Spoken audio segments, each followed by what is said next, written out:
लालबागच्या राजाची मूर्ती तळावर चढवण्यात अखेर यश। सकाळी 8 वाजेपासून मूर्ती गिरगाव चौपाटीवरच रात्री 10:30च्या दरम्यान विसर्जन होणार। मंडळाचे सचिव सुधीर साळवे यांची माहिती।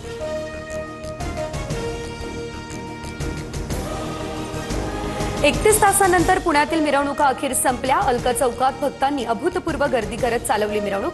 ढोल ताशांच्या गजरात वैविध्यपूर्ण देखाव्यांचं सादरीकरण।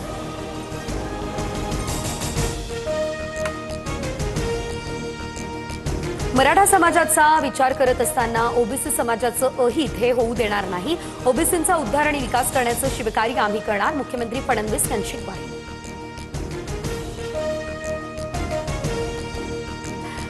हैदराबाद जेआर ओबीसींवर घाला घालणारा सरकारची भूमिका ओबीसी विरोधी, मात्र आम्ही लढणार, हक्काचं रक्षण करणार। विजय वडेट्टीवार ठाम।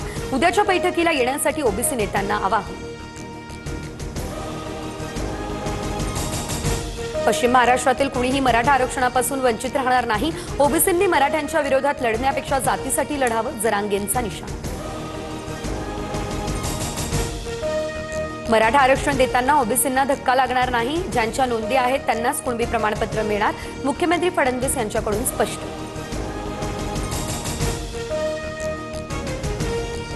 बीडच्या आष्टीमध्ये प्रथम पाटील आणि मुख्यमंत्री फडणवीस सुरेश धस एकाच बॅनरवरती देवेंद्र बाहुबली आरक्षणाचे जनक, लढाई जिंकली बरं का बॅनरवर उल्लेख।